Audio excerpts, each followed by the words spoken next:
Bismillahirrahmanirrahim. Assalamualaikum warahmatullahi wabarakatuh. Alhamdulillah, summa alhamdulillah, wassalatu wassalamu ala rasulillah, amma ba'd.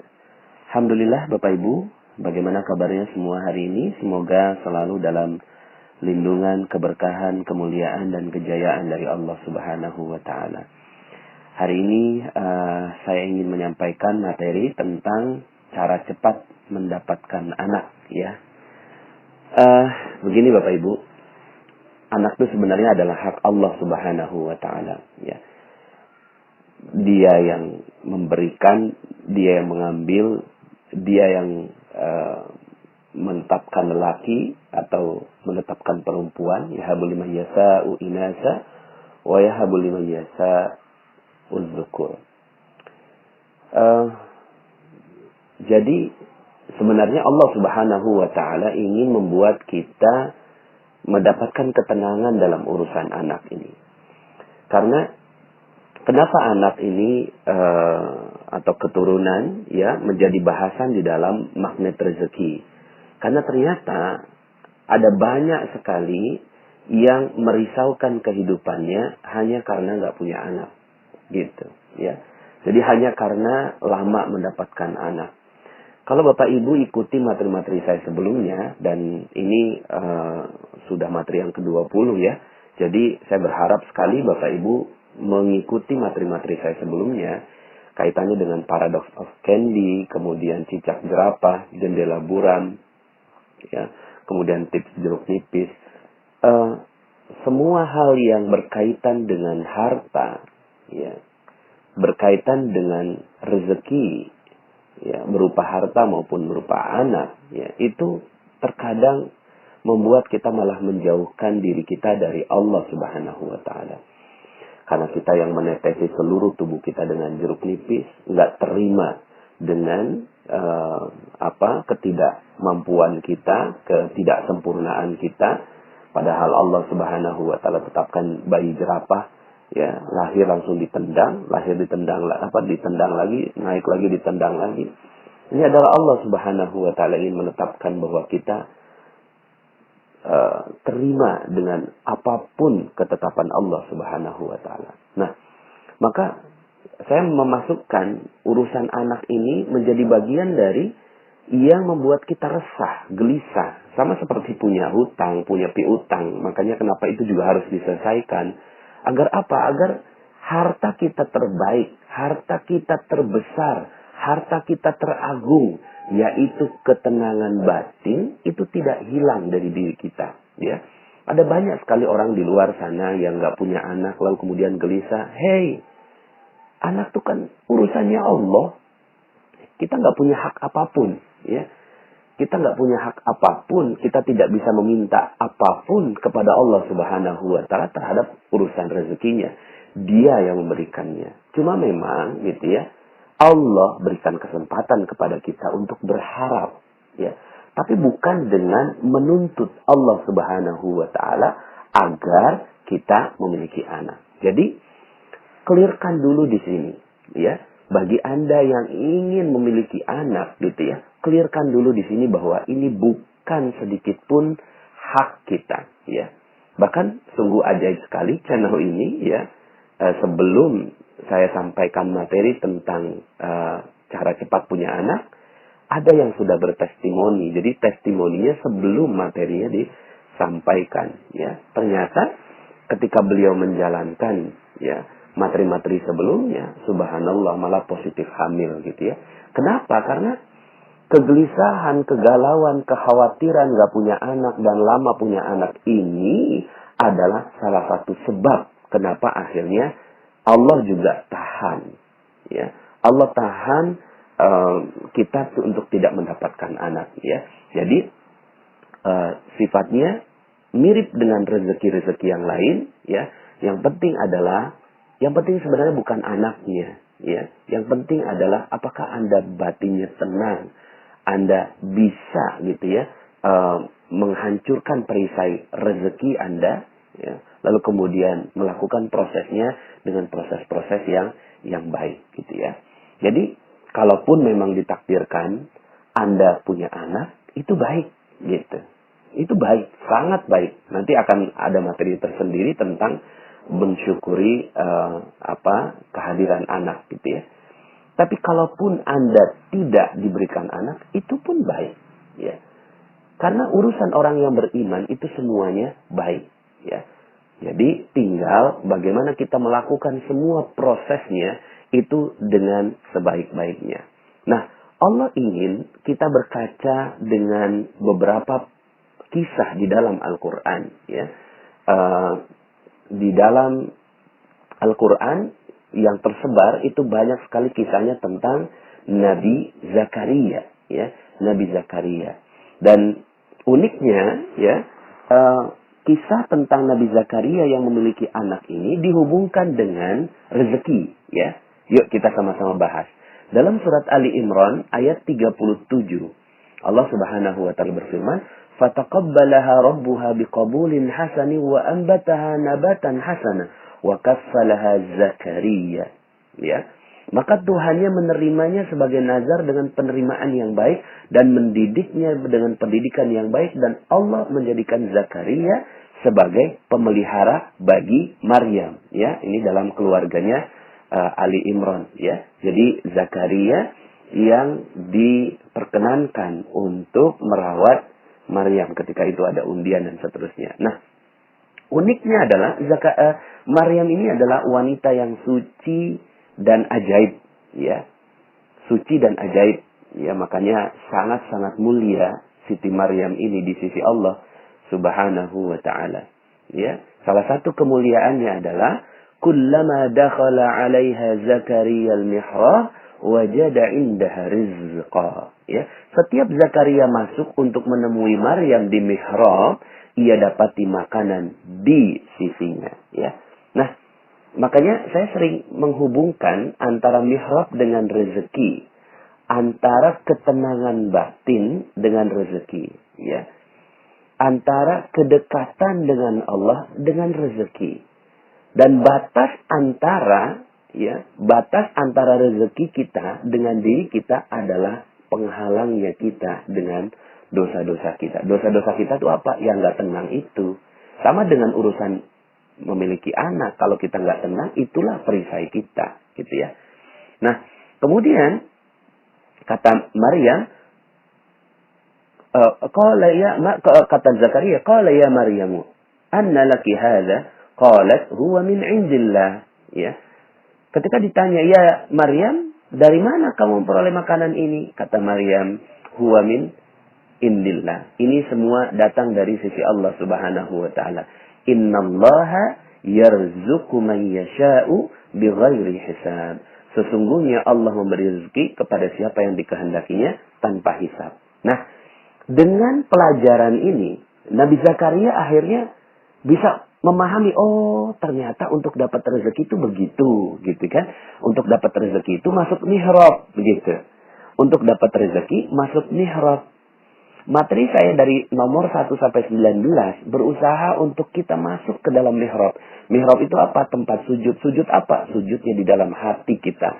Ketika kita positive thinking, positive feeling, ketika kita berhusnuzan kepada Allah, syukur kepada Allah, ikhlas atas apa yang terjadi, ridha terhadap apa yang Allah berikan, qanaah, merasa cukup dan seterusnya. Nah, ini namanya mihrab, ya. Kalau Bapak Ibu mengikuti semua materi-materi saya, maka rezeki terbaik adalah mihrab itu, ya.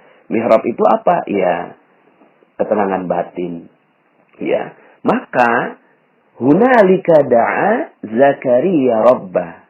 Begitulah akhirnya Zakaria berdoa untuk punya anak. Begitu Bapak Ibu ya.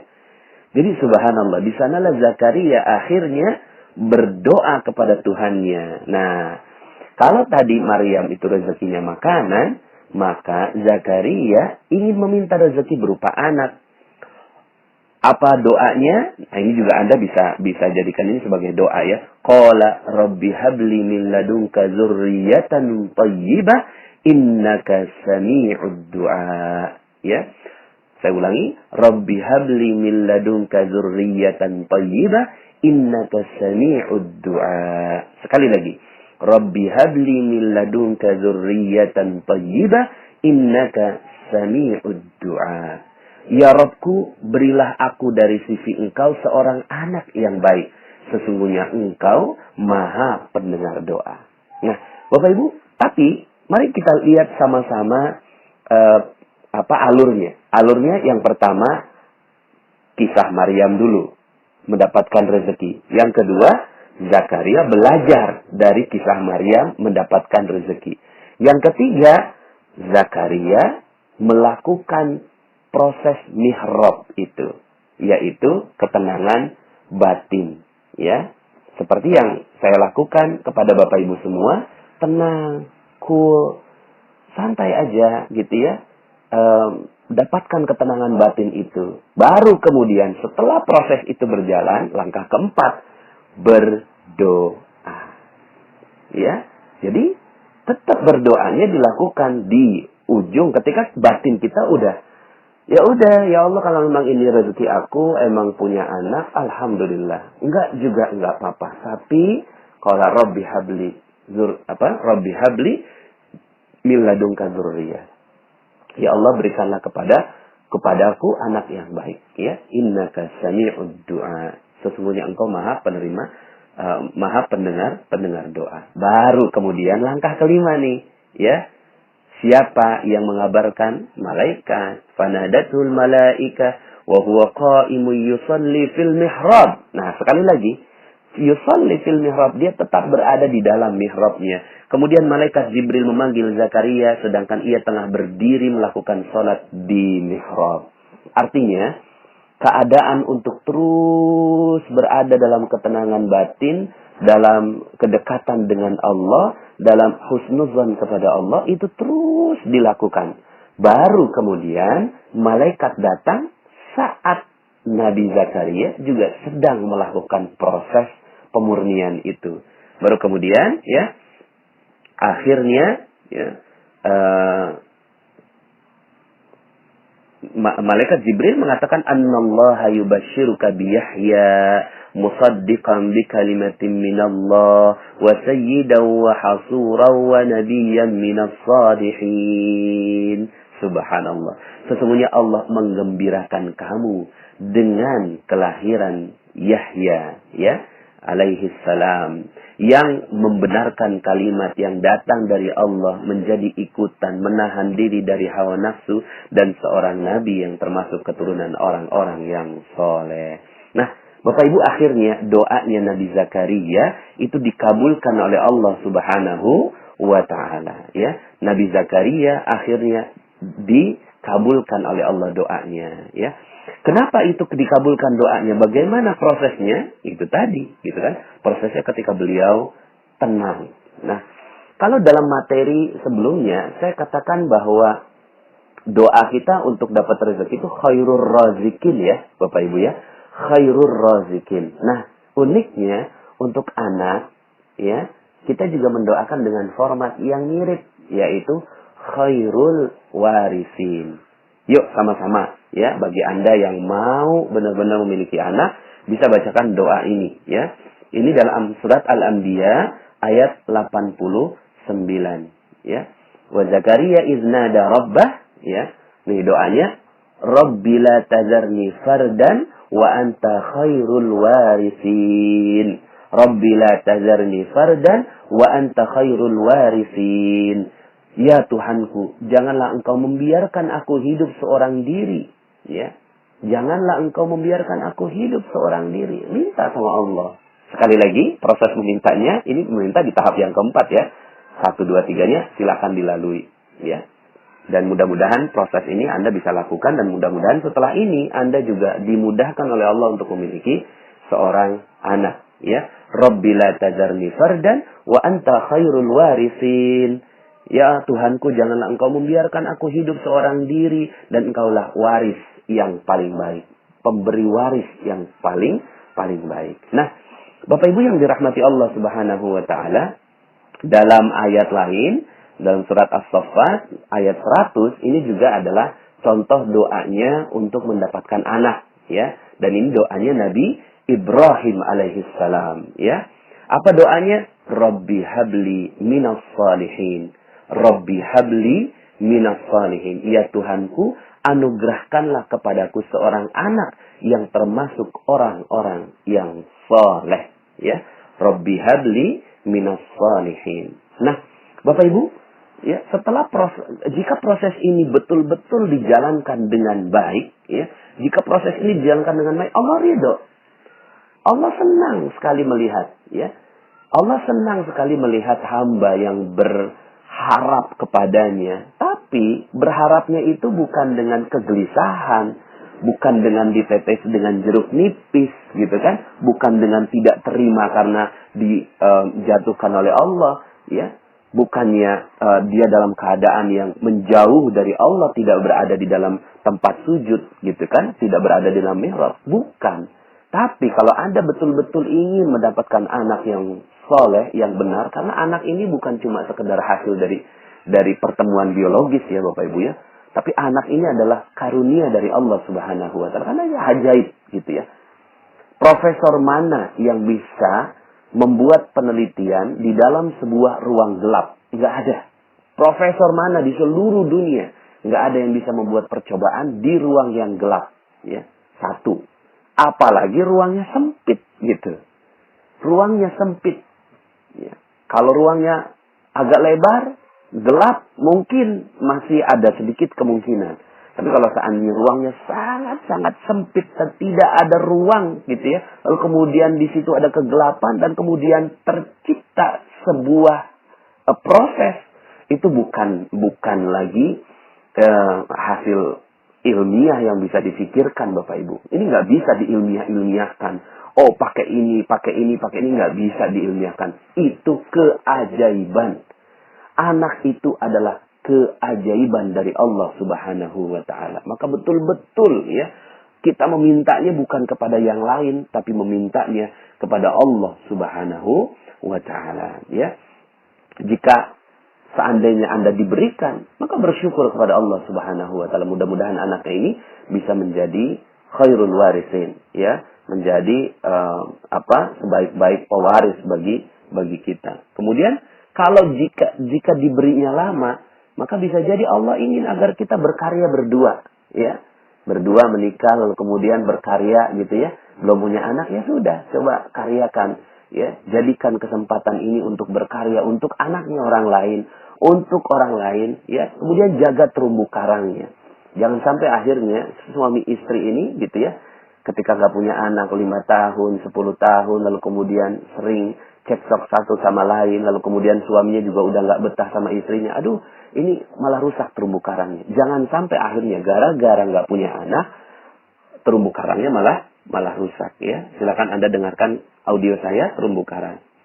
Jika memang tidak diberi, memang sudah tidak diberi gitu ya, sampai lanjut usia, ya tidak ada yang bisa kita lakukan kecuali bersabar dan husnudzan kepada Allah Subhanahu wa taala.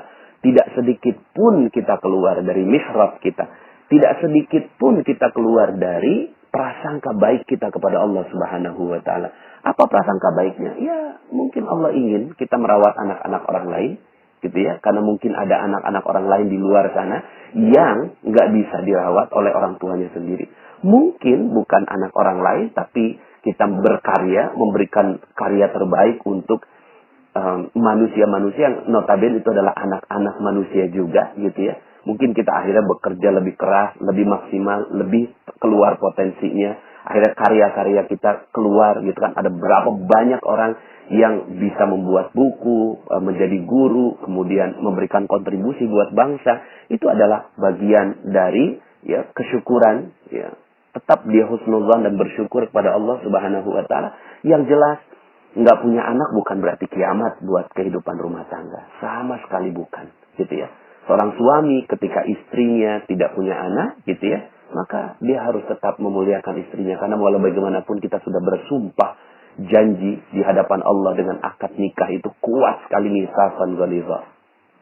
Lalu kemudian, gitu ya, seorang istri juga sudah, gitu ya, berhusnudzon kepada suaminya, berhusnudzon kepada keluarganya. Dan kalau ada keluarga bilang, kayak kenapa kok kamu gak punya anak? Ya, so what gitu loh, saya gak mau tetesi dengan jeruk nipis, gitu ya. Biasa aja gitu ya. Karena harta terbesar bagi seorang manusia bukan anak, bukan rezeki, bukan harta. Tapi harta terbesarnya adalah ketenangan jiwa, gitu ya.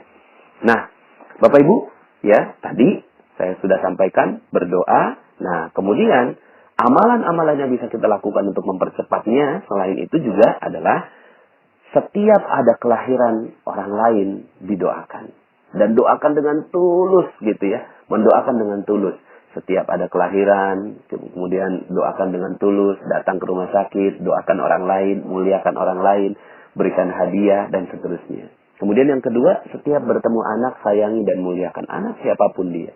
Anak siapapun dia, ya, bahkan dimuliakan dan dijaga gitu ya, dihormati dan kita sayangi ya. Dan seperti yang tadi saya sampaikan, sering-seringlah berdoa dengan doa-doa yang tadi sudah saya sampaikan. Nah, ada dua doa yang terakhir ingin saya sampaikan gitu ya, yaitu doa jadi tadi sudah ada doanya Nabi Zakaria, kemudian doanya Nabi Zakaria ada dua ya, kemudian doanya Nabi Ibrahim, lalu kemudian ini dalam surat Al-Ahqaf ya, surat Al-Ahqaf ayat 15 ya, ini bisa didoakan ya. Rabbi auzi'ni an ashkura ni'mataka allati an'amta 'alayya wa 'ala walidayya wa an a'mala salihan tardahu wa aslih li fi dzurriyyati inni tubtu ilaika wa inni minal muslimin. Ya. Ya Tuhanku, tunjukilah aku untuk mensyukuri nikmat-Mu yang telah Engkau berikan kepadaku. Ya, jadi mensyukuri nikmat. Ya, nggak punya anak pun nikmat, punya anak pun nikmat. Dan kepada ibu bapakku, dan supaya aku dapat berbuat amal yang soleh yang Engkau ridhoi. Ya, apapun yang terjadi tetap melakukan amal soleh. Berilah kebaikan kepadaku dengan memberi kebaikan kepada anak cucuku, gitu ya. Ya, kepadaku dengan ya memberikan kebaikan kepada anak cucuku. Sesungguhnya aku bertaubat kepada Engkau dan sesungguhnya aku termasuk orang-orang yang berserah diri. Ini bagus sekali doanya ya bagi yang mau punya anak, nggak punya anak gitu ya, dan mau punya anak cepat, ini juga bagian dari doa. Dan terakhir adalah doa yang sangat masyhur ya, Rabbana hablana min azwajina wa dzurriyyatina qurrata a'yun waj'alna lil muttaqina imama. Ya Rabb kami, anugerahkanlah kepada kami istri-istri kami dan keturunan kami sebagai penyenang hati kami, dan jadikanlah kami imam bagi orang-orang yang bertakwa ya. Nah, Bapak Ibu yang dirahmati Allah, apakah boleh kita minta doa anak? Boleh. Boleh, tapi sekali lagi, tadi ada berapa tahap tuh? Ada 5 tahap. Tahap keempat baru doa ya. Tahap pertamanya, dengerin lagi dari awal. Bahkan Rasulullah Shallallahu Alaihi Wasallam itu juga mendoakan, gitu ya. Ketika Nabi Shallallahu Alaihi Wasallam mendoakan anaknya Ummu Sulaim, yaitu Anas bin Malik radhiyallahu an. Ya, ketika itu Anas bin Malik masih kecil, kemudian datang pada Rasulullah, lalu kemudian Rasulullah mengusapnya, dan kemudian Allahumma aksir malah. Ini doanya Rasulullah SAW kepada Anas. Allahumma aksir malahu wa waladahu wa barik lahu fima a'taitahu. Ya Allah, perbanyaklah hartanya dan perbanyaklah anaknya, serta berkahilah apa yang Engkau karuniakan kepadanya. Jadi doa seperti itu boleh. Maka gimana cara doa kita? Itu kan doanya Rasulullah SAW kepada Anas bin Malik. Lalu doa kita bagaimana? Nah, ini bisa juga dihafalkan. Allahumma aksir mali wa waladi wa barik li fima a'taitani. Sekali lagi, Allahumma aksir mali wa waladi wa barik li fima a'taitani. Ya Allah, perbanyaklah harta, perbanyaklah anakku, serta berkahilah karunia yang Engkau beri. Mudah-mudahan dengan amalan-amalan seperti ini, Allah Subhanahu wa Ta'ala mempercepat proses anak Anda dilahirkan ke muka bumi ya. Semoga dengan cara ini Anda bisa mendapatkan zurriyatan thayyibah, anak keturunan yang baik yang akan menjadi pewaris kita. Ya, pewarisnya bukan hanya pewaris, bukan pewaris harta ya Bapak Ibu ya, tapi pewaris kebaikan bagi Anda dan keluarga Anda. Semoga ya dengan langkah-langkah ini, yang pertama ya belajar dari orang yang mendapatkan rezeki. Dan ini prosesnya Anda sudah lakukan dengan benar dengan mengikuti channel Telegram ini, dan juga belajar kepada guru-guru yang ada di sekitar Anda, juga guru-guru yang mulia. Anda muliakan mereka semua ini, belajar dengan proses pencarian rezeki. Yang kedua gitu ya, yang kedua adalah dengan memahami bahwa ya rezeki itu datangnya dari Allah Subhanahu wa taala, begitupun juga anak. Dan yang ketiga, datanglah gitu ya, tetaplah berada dalam mihrab. Mihrab ini ketenangan batin, husnuzon kepada Allah, baik sangka kepada Allah. Kemudian berada selalu dalam ketaatan, hancurkan perisai rezekinya. Kemudian jangan tetes dengan jeruk nipis. Kemudian jendela buramnya dibuka. Lalu bersyukur kalau seandainya harus menjadi cicak dan jerapah, gitu ya. Nah, hal-hal seperti ini ya yang bisa Anda lakukan. Lalu kemudian ya yang keempat adalah berdoa kepada Allah dengan doa yang sungguh-sungguh. Insya Allah yang kelima akan terjadi. Allah Subhanahu wa taala mengirimkan kabar kepada Anda bahwa Anda pantas untuk mendapatkan titipan anak dari Allah Subhanahu wa taala. Kalaupun tidak mendapatkannya, maka semuanya pasti baik. Jangan keluar dari husnuzan billah atau positive thinking terhadap Allah. Jangan keluar dari terumbu karang. Jangan merusak terumbu karang. Hubungan-hubungan dengan siapapun tidak boleh dirusak hanya gara-gara urusan anak ini. Dan ya, semoga kita semua mendapatkan keberkahan yang berlimpah dengan amalan-amalan soleh kita. Terima kasih. Mohon maaf atas segala kekurangan. Aku qouli hadza wa astaghfirullahaladzim li wa lakum. Saya Nasrullah. Sampai jumpa di audio-audio berikutnya. Assalamualaikum warahmatullahi wabarakatuh.